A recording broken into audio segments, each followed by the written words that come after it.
So what do I think of Paul Saladino's interview with Derek Moreplates Mordate? I'm Dr. Al, I'm a board-certified cardiologist. I'm actually the cardiologist that debated Paul Saladino. And we had a lot of conversations throughout the interview and before and after, and I'll give you all of my thoughts. Now, before I dive into my reaction to this segment of the podcast between Saladino and Derek, I'm going to let a lot of it play, the clips that I thought were interesting. And I'm just going to sit here and smile while that plays. So I'm not like awkwardly sitting here and kind of like nodding my head or what have you, because that would be fake.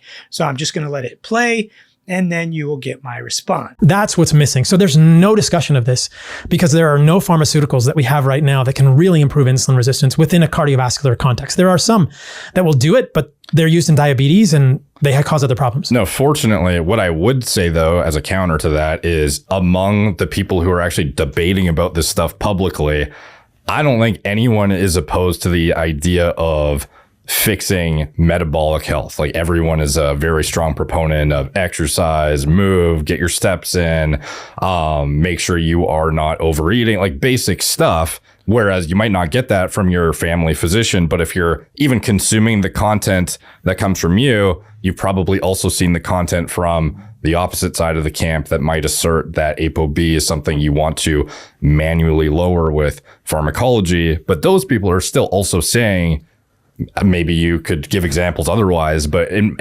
from what I've seen, the people I defer to that are on the opposite side are still saying, those same things about exercise. Exercise, yes. Nutrition, no.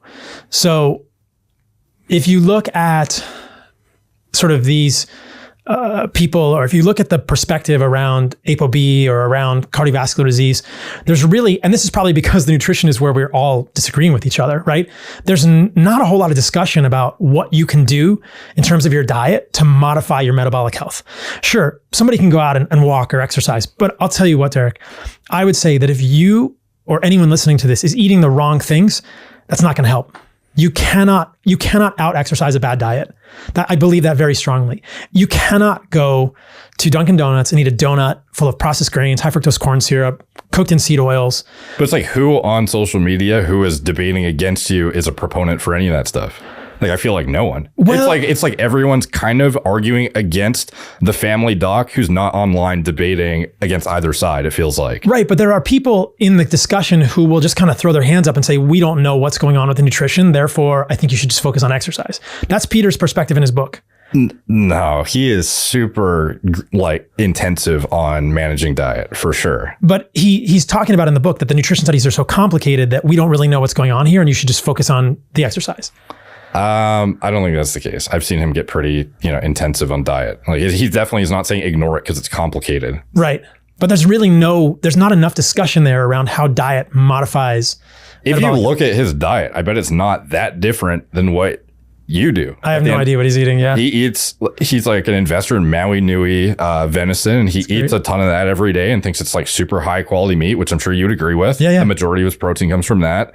He has, I couldn't speak to the rest of it exactly, but I know the majority of his calories come from high quality, not shitty processed foods. And he's very, very outspoken about, well, maybe not as outspoken as you would want him to be, but like anytime I've seen him talk about it, it's very highlighting the importance of high quality foods as well as exercise, and also metrics of tracking if you are metabolically healthy. And he uses like very intensive metrics like VO2 max and things that I haven't really yet seen anyone talk about that stuff, which I think is, grip strength as you get older, bone integrity, like that stuff I feel like needs more highlighting, because that's the really granular shit. I don't see anyone saying ignore diet. No. And I believe, correct me if I'm wrong about this, I believe in his book, he says that his perspective is that the majority of research on seed oils says that they're benign. I don't know. I would have to read the book again to see that part. So there's definitely things that he and I would disagree with in terms of nutrition and granularity of it all. Yeah. But at the end of the day, I would say the majority of the health benefits you would get from manipulating your diet would be imparted by, and I would think you would agree, but correct me if I'm wrong, like the calorie intake, the quality of the food and the micronutrient density, the ratio of macros relative to your exercise and needs, sleep hygiene parameters, aside from that too, like all that stuff is, I'm sure you're on the same page with. It's not like he's saying go slam a shit ton of seed oils. No, but I think that the problem here is that when you look at the average consumer of health information, they're doing so many things. And it's so complicated that I think and I think that everyone is having these discussions. It's just, I am going to highlight things as more important than other people are going to see. And so for me, the food is the most important piece. I think that most people can do some moderate amount of exercise and get some benefit of exercise. I think that if I had to look at diet versus exercise, and I'm not saying that you're asking me to make this juxtaposition, but I think diet is, I don't know that perhaps this is a false dichotomy, but I think that if you're going to optimize one thing, optimize diet and then optimize exercise. If you optimize exercise before you optimize diet, I think that your energy is not going to be there, your motivation is not going to be there, and it's kind of putting the cart before the horse. Now, I think that people feel differently than that. They will say exercise is the most important thing rather than diet, and that's kind of the perspective I'm getting. Now, let me just say here, this isn't meant to be any sort of affront to Peter. It's just that he is the person that I'm thinking of. He is the clip that we were originally discussing. And when you can't actually have a direct conversation with someone, then sometimes you end up doing these discussions about their ideas without them present, but that isn't what I want. Right. Yeah. I guess when I was bringing up the, who's talking or saying ignore diet, I was thinking there would be some outspoken individuals that are asserting very concretely, this is what you should be ignoring, not necessarily, because like I can't imagine you would see the majority of people you debate against also, have overall the same opinions of lifestyle practices and diet. It's maybe the types of foods they choose might be slightly different at the end of the day. And I guess obviously that's very important as well. It's important. Which we can get to. And let's just also say that in these communities, I think this is the people who are most interested in this. I don't see mainstream medicine doing this much at all. I don't see people coming out of training programs and cardiology talking about how to modify metabolic dysfunction with diet. So in the communities we're talking about, perhaps we have gathered some of the most interested people in this. And let's just highlight that mainstream medicine appears to have not nearly the enthusiasm for these discussions that we're talking about now. One thing that is promising, though, is the exposure of it organically. There's never been a faster acceleration of exposure of this stuff to people where they're interested in learning about health. Like Huberman's podcast is like second or third ranked in the planet now or something. And people like your clips get huge amounts of views. Whereas just a couple of years ago, I'm sure you were 1/10 of the exposure that you are now. Like people care about this stuff and are looking to learn. So I think at least fortunately, you can see the kind of trends where people are seeking further education rather than just deferring entirely to what their physician says. I love it.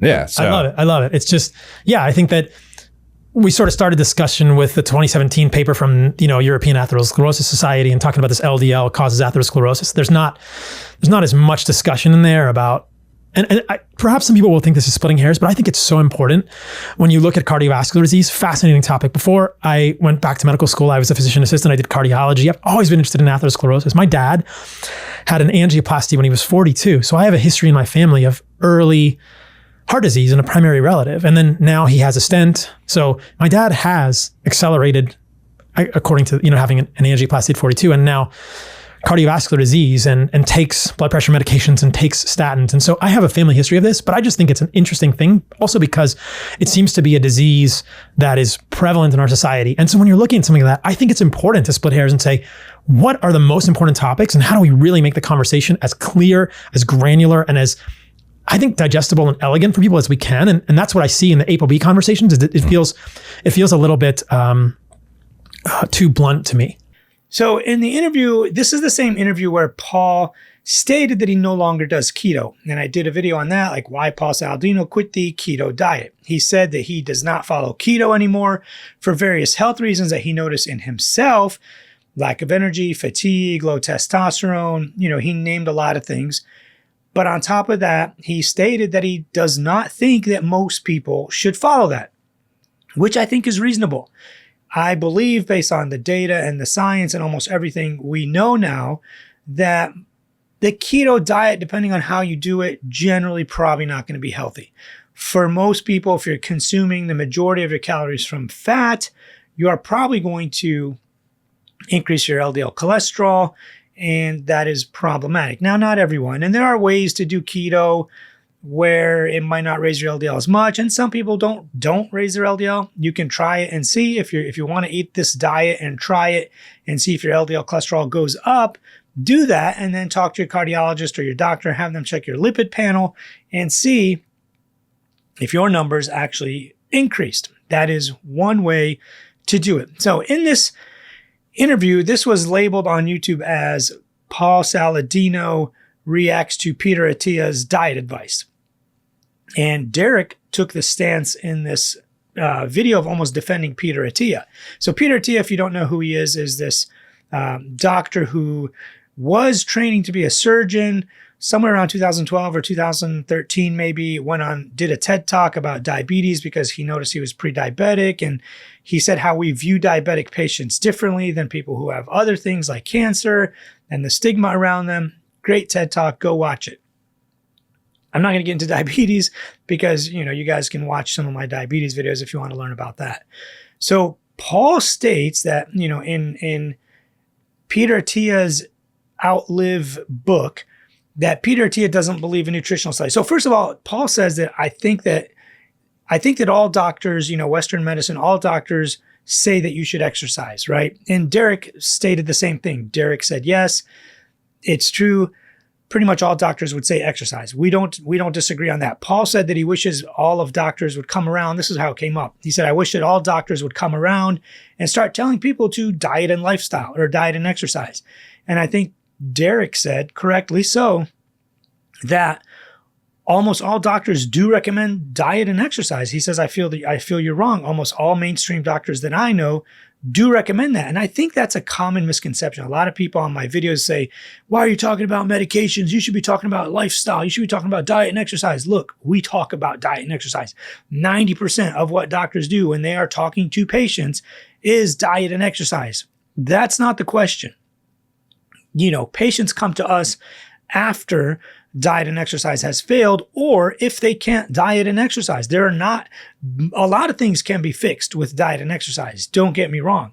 But some people have things that cannot be fixed with diet and exercise. If you are born with a bicuspid aortic valve and your aortic valve is getting tighter and tighter as time goes on, no amount of diet or exercise is going to fix that. If you have, you're born with some congenital other diseases, whatever it might be, diet and exercise is not going to fix those things. Can it help cholesterol and diabetes and hypertension and obesity, sleep apnea, kidney disease, those kind of things? Yes, it can. But there are also people that have cholesterol that is so high that no amount of diet or exercise is going to help you. Same thing with hypertension. We got rail thin patients with really bad high blood pressure. They diet and exercise properly. They run marathons. They eat no salt. They eat high salt. They've tried everything. Their numbers are just not coming down. If you don't treat them, they will die. Same thing with cholesterol, diabetes, whatever, right? So that's not what we're getting into. So Paul was making the statement that, he kind of wishes that doctors would focus on diet and exercise. So Derek stated that he feels that most doctors do, and no one disagrees on exercise. We all say that exercise is great for you. And Paul said, yeah, I agree. I think that most doctors would say that the exercise, we all agree that exercise is fantastic. Everyone should exercise. We all agree. No arguments there. And I agree with that. Obviously, I'm actually a certified personal trainer. So I'm not just a board certified cardiologist, board certified in internal medicine. I'm also a certified personal trainer. So that makes me triple certified. But as a certified personal trainer, from what I've learned and from training people, I coach youth sports, I train my kids, I train my friends, I train myself, I consider myself a bodybuilder. I've gotten down to 7% body fat, in training and bodybuilding. But what I think, from my training as a certified personal trainer is, and what I've seen with my patients, and I'm a practicing cardiologist. I'm not an online doctor. I don't make any money online. I actually have a job, and it's to be a cardiologist and to treat people, do heart catheterizations, put in pacemakers, treat actual cardiac patients. That's my actual job. As a weight loss physician, I also practice obesity medicine, by the way. That's another thing you could add on to there. But as an obesity physician, we've had abysmal results. In the last 20, 30, 40, 50 years, we are getting more obese as a country, right? There's no question about it. As the world, as we seem to live longer, the burden of chronic disease has gone up, one of them being obesity. And I don't know that we have unlocked it yet, although some of the new medications seem like they have. But one of the biggest problems is obesity contributes to many of these chronic diseases. Now, despite the higher burden of chronic diseases, less and less people are dying of heart disease, a little bit less of cancer, etc. But people always want to say that it's a lifestyle problem and what have you. But getting back to our point, as a obesity physician, a cardiologist, an internist, and a personal trainer, the vast majority of people, if they exercise, regardless of what they do, I don't care what exercise they do, just start somewhere. That means even if you're so overweight that even getting out of a chair is a problem, just start by getting out of your chair. Walk a minute, walk 30 seconds if you can't walk a minute. Do that a few times per day. Get up, walk around, just do something. As long as you do something, we will be okay. You do not have to be a bodybuilder that's trying to decide between overhead tricep, extensions versus down here tricep extensions to hit the different heads of the triceps, right? No one is asking you to do that. As if you're a patient and you're listening to this, or a normal person, just start somewhere. Pick anything. If you want, grab my program. It's drallo.net/exercise. It's always in the links in the description. drallo.net/exercise. It's a free program.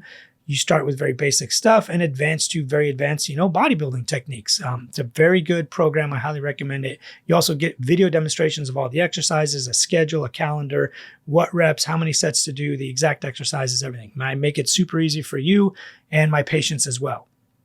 So no one disagrees on that. Peter Attia agrees. They were both discussing Peter Attia. Derek agrees, Derek Moreplates Mordate, and Paul Saladino, Carnivore MD. Interestingly enough, he's no longer Carnivore MD. He just calls himself Paul Saladino MD, right?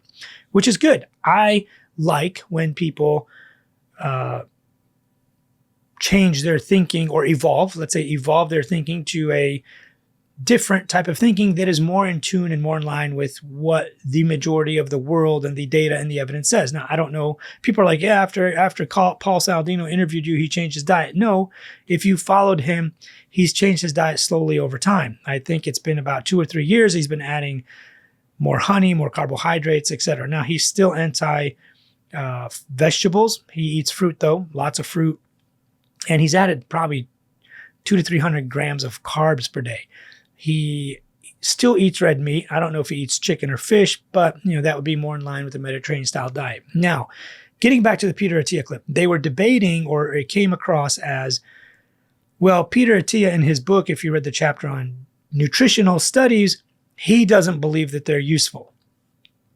And I think that's what Paul was saying. Derek defended Peter, saying, no, well, I don't think that. And they went on for a little bit. So here's my take on nutritional studies. This comes up a lot. There are a lot of people in the online world, and I'm battling them almost every day on the various social media apps, like, nutritional studies, epidemiological studies are bunk. So they are not bunk, right? I'm writing a cholesterol book. Go to drallo.net/cholesterol, and you'll know when it's going to be released. It's really, really close. Now, one of the chapters is on epidemiological studies, because a lot of people want to discount everything the epidemiological nutritional studies bring about. And if you want a really good episode on this, look up Deidre, what's her last name? Tobias. She's a Harvard nutritional epidemiologist. She's fantastic. Look her up online. You can find a lot of info on this. But nutritional epidemiological studies are like these studies where we say, okay, let's talk to 100,000 people and get a general pattern of eating by asking them questions. How many times per week would you say you eat fish, chicken, blueberries, oatmeal, whatever, long fruit free? They call these FFQs, food frequency questionnaires. And people say, well, it's not accurate because I don't remember what I ate 30 years ago. It's not asking you what you ate 30 years ago. I get that. I don't remember what I ate 30 years ago. I do remember some of the meals my mom used to make, but man, we were little back then. I don't really remember. You asked me this week what I kind of ate. I know. And they've looked at these food frequency questionnaires and correlated them with actual, what do they call them? Food logs. Like they'll take, 100 people, say, hey, please write down everything you've eaten, over this week. And they do a food frequency questionnaire like a week later, or, whatever it might be. And they try to calibrate the food frequency questionnaire to their actual food logs. And they match. Right? They match. And they've done metabolic ward studies. They've done, randomized control trials. They do match when you look at people who say, especially looking at like weekly averages versus what they actually log or what we've observed. If like an observer is following you around, they do match. There was a 68% concordance, and in other studies up to 88, 90% concordance. So if I say to a researcher, yeah, I eat fish maybe twice a week, I eat hamburger meat or ground beef once a week, or, I eat salads almost every day, I eat whatever, whatever it might be. I'm just making these up. And then they just follow me around, just kind of observing or having, and then they look at my Fitness Pal, when I've been logging food, religiously and strictly, in my food logs, they match. And 68 to almost 90% of the time, they actually do match. So the idea that epidemiological nutritional studies are garbage, which is what a lot of people say, or they're trash, is not true. There is almost no evidence that epidemiological studies are trash. Now, I know it's popular to say that and, whatever. Like some people will say, and I think Peter Attia says this, if a patient comes to me and says, there's a study that showed eating 4 walnuts a month reduces brain cancer by 2% per year, okay, that kind of stuff I get. I'm sure there was a way that they extrapolated that data, but that's not the type of studies we're talking about. We're talking about robust studies where they looked at quartiles or quintiles, like the people that reported eating the most amount of salmon, let's say 800 grams per week, versus those who ate the least amount of salmon, less than 50 grams per week, and every quintile in between. Quintiles every 20%. So the top 20%, next 20%, next 20%, next 20%, until you got 5. 5 times 20 is 100. When you look at interquintile or interquartile differences, that's when you can really stratify people. And then a lot of those studies are very well done. You've got people who are the top 20% of fish eaters versus people who are less. Same thing with red meat, same thing with whatever. And they're not dumb. People are like, well, you're lumping lasagna in with red meat. No. And bologna. No, we're not. Those are processed meats. They actually ask you specifically, did you eat bologna? Did you eat ham? Did you eat hot dogs? Did you eat processed red meat like sausage, salami, whatever, pastrami? Or did you just eat like a ribeye steak or ground up chuck or whatever it might be? The researchers are not dumb people. Anyone who says epidemiological food nutrition studies are trash just doesn't understand how they're done, or they have a bias against these studies and wants to believe what they want to believe. Let's put it that way. It's called confirmation bias. You want to believe what you want to believe, and you just look at studies and you have opinions that confirm your own bias. There's nothing wrong with that. I mean, I'm not saying there's nothing wrong with that. I mean, that's just how people are. That's human nature. I guess that's a better way to put it. So humans generally do that no matter what. There is something wrong with that because that's not how nutritional science works. And I just want to stress that because I feel like a lot of people look at some of these books or some statements that some of these famous doctors or researchers say and just assume it's all bunk or it's all nonsense, which it's not true. And I like that Derek did, stand up for Peter Attia. Not that he needs anybody to stand up for him, but he wasn't present.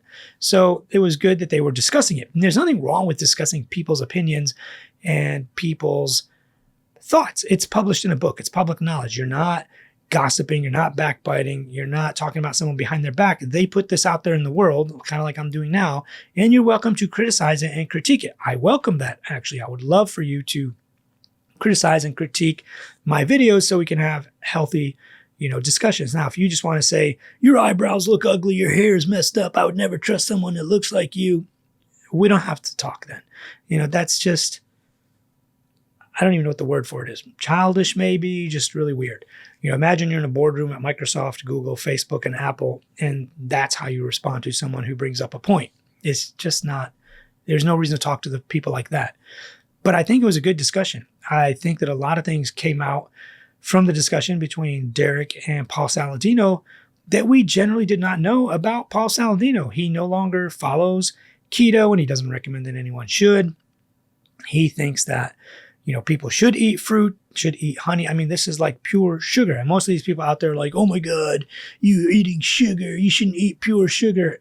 Obviously, the fruit is enwrapped in fiber and there's other micronutrients and vitamins and minerals. I get that. I get all that. Honey is not. Neither is maple syrup. No big deal. I don't have any food phobias. I feel like people can incorporate most things that they want into an overall healthy eating pattern. Now, the pattern that we all talk about, and I'm sure Peter Attia does too, and Moreplates Mordates, and almost all of research, all of the world of cardiology, all of the world of doctors and science, because a lot of doctors commented on that video like, hey, I'm a primary care physician. We absolutely talk about diet and exercise. And the diet that we all recommend is generally a Mediterranean style diet. Here's where Derek and Paul kind of didn't agree. Paul was saying that, sure, we all agree on exercise, mostly. Like I said, we pretty much do. However, we probably don't agree on diet. You know, we don't agree on how people should eat. And that's when the nutritional epidemiological studies came up. I will argue that we probably all kind of do. And I had a long conversation with Paul. It was like 2 hours and 40 minutes. Only 2 hours and maybe 20 minutes of it made it on YouTube because a lot of it was like the Wi-Fi glitching. You know, he was in Costa Rica at the time.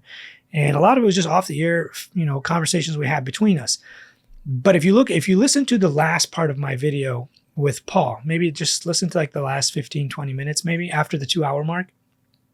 He says at the end, look, I agree that we're both trying to help people. Oh, and the other thing I really liked about Derek and Paul, they both agreed that ApoB, which is another way of measuring LDL cholesterol, is atherogenic and causes heart disease, etc. You know, Paul's not dumb. He worked in cardiology. He knows the data, and he has given lectures, and not lectures, but in other podcasts, he talks about how statins, and his father even is on a statin. He had a heart attack, had a stent put in, whatever, and he's on taking statins because Paul's not an idiot.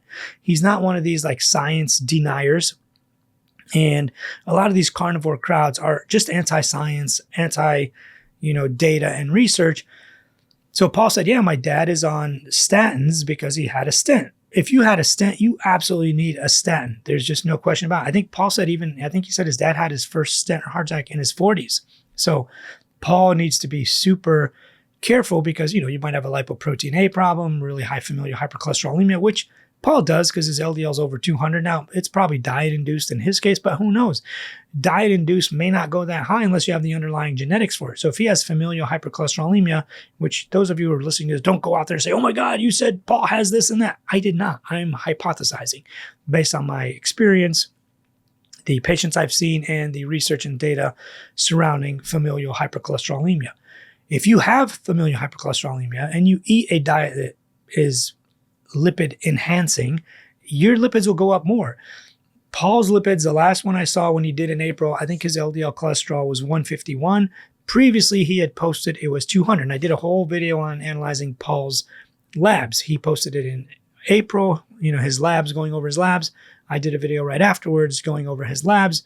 Most of his labs were fine other than his LDL cholesterol, obviously. He probably should get a lipoprotein A checked. I don't remember if he did. But now that I know that his father had a heart attack in his 40s, and I believe that's what he said, then I think he really should make sure that lipoprotein A has been checked. And he's not dumb. He's smart. I'm sure he did that already. Now back to the studies now, or the diet. So back to the diet part. Paul says that at the end, though, towards the end of that video, he was saying that I think that we would just disagree on diet.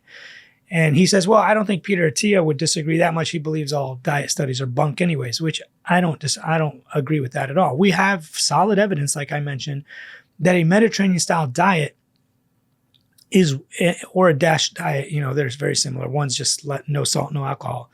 But a Mediterranean style diet is what has been shown over time and time again, over the last 100 years, more even than 100 years, to withstand the test of time and be the diet that prolongs your lifespan and health span. It reduces heart attacks, reduces strokes, reduces repeat heart attacks and strokes. In the Leon diet heart study, for example, multiple other studies, so many studies have been done that have shown this diet withstands the test of time. Now, lots of fad diets have come and gone.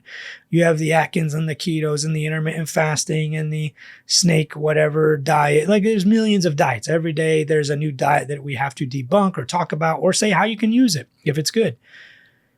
And of all those diets, the only one that's really withstood the test of time is the Mediterranean diet. So it says a lot, the heart associations in Europe, Australia, New Zealand, the United States, Canada, Mexico, South America, everywhere, all recommend a Mediterranean style diet because that's what preserves heart function. doesn't clog up your arteries or slows down clogged arteries, or may even regress clogged arteries to a certain extent, depending on how old the plaque is. There's a lot of nuance there. But Paul, and when I was talking to him off the air a little bit, the diet that he does now, so the thing about a Mediterranean diet, it's not like an actual specific diet. I can't tell you this is exactly a Mediterranean diet because different people do it in different ways. The people in Okinawa, Japan, and Costa Rica, and Sardinia, Italy, and various parts of the Middle East or America, Loma Linda, whatever, they all eat a Mediterranean style diet in different ways. You might be able to argue with a little bit of tweaking that Paul's diet is kind of Mediterranean. He eats mostly whole fruits. Now, he doesn't eat vegetables, obviously, but he eats mostly whole fruits and some meat. Now, we'd rather you eat lean meat and get more fish in. I don't know if he eats fish. Some of the other carnivores are like completely anti-poultry and anti-fish. There is a signal towards neutral or positive effect of eating, poultry and fish, obviously. But poultry like turkey, chicken, there is some benefit. In certain studies, there was an actual reduction in risk. All of that is in my cholesterol book, by the way. With fish, obviously, we know the benefits. It's been around for a long time. We know that, fish definitely enhances or protects, your cardiovascular system. Paul's diet, the only thing I would change, I'd eat leaner meats and maybe add in more fiber. Now, he says, I don't need fiber or whatever. He is getting some in fruit, obviously, depending on how much fruit you eat. But I feel like maybe in another 3 to 5 years, he'll come around and just adopt a Mediterranean style diet. I mean, maybe. I got my fingers crossed. Paul, hit me up again. Let's talk about just this. Let's talk about just your new diet and maybe how we can tweak it a little bit. You kind of fall more in line with the guidelines so that you can live a longer, healthier life with an LDL cholesterol of 151, which is what he shared in his labs. There's a lot of work to do. Most young people who were healthy, like the PISA trial, the prevention of early subclinical atherosclerosis trial, and I posted a lot of videos on this. The PISA trial showed that people with an LDL cholesterol, young people, healthy, non-smokers, no calcium scores, low BMI, healthy, no diabetes, no insulin resistance, all of that, young people with a LDL cholesterol of 150 or higher, 68% of them had subclinical atherosclerosis, and 63% of those had plaque in more than one arterial bed. So it was like your carotids, your heart, your femorals, your aorta, whatever, all the different vascular beds that they checked. They used fancy 3D imaging and cardiac MRI and some other SPECT type scans. I don't remember the details, but they used very, very fancy imaging to detect plaque before it got into the lumen of your arteries and caused disease. So this is plaque that's in the walls of your arteries, not in the lumen, not in the part where the blood flows, but in the walls of the arteries before it encroaches on the lumen. So it's very, very important. So anyways, Derek or Paul, if you guys want to talk about this more, let me know. Paul, would love to chat this up again. If you want to talk straight up diet, we can go over all the studies on just diet only. But anyways, I'm glad to see that these conversations are taking place. And I'm glad to see that they're actually intelligent. Like a lot of the other carnivore people, they want to talk about this stuff, but they're just not smart enough. Like they don't have, or they're so dogmatic. Like somebody asked me once, why don't you debate this guy? I'm like, look, I watched some of his interviews. He doesn't even know the first thing about cholesterol metabolism. He doesn't even know the difference between LDL cholesterol and ApoB. He doesn't even know like how to detect plaque. He's just saying a bunch of nonsense that, gets clicks or whatever. So I'm glad that Paul is the more intelligent version of the carnivore crowd, although he's not really carnivore anymore at this point. But I'm glad that these conversations are taking place between people who are intellectual and also understand the science. It's one thing to be like reasonable and open to new ideas and all of that. It's nice when you're having a conversation with somebody who actually knows what they're talking about, even though they disagree with you. Paul and I, at the time, disagreed completely on how you should diet. We agreed that LDL cholesterol is heavily involved / maybe even causes atherosclerosis. That was his view. My view is LDL cholesterol causes atherosclerosis. No big deal. We're splitting hairs here. He wants to say that it's not the exact cause, and I'm saying it is the cause, whatever, no big deal. But he says it's heavily involved. I got it. We're on the same page, no big deal. So I feel like these conversations need to take place, and I'm glad that they are, with intelligent people who are reasonable, who are just sitting across the table from one another and having these conversations. So congratulations to Paul and Derek on talking about this. I feel like this was a fantastic conversation, and I look forward to having more of these kind of conversations so that we can finally get to the public, so we can reach the public, so we can reach more people to prevent heart attack, stroke, disability, diabetes, all that kind of stuff. I think we agree on probably 90% of how to get healthier and live a healthier life, but there's that like 5 to 10% that we could do some work on. Anyways, if you like this kind of stuff, subscribe and share it with others.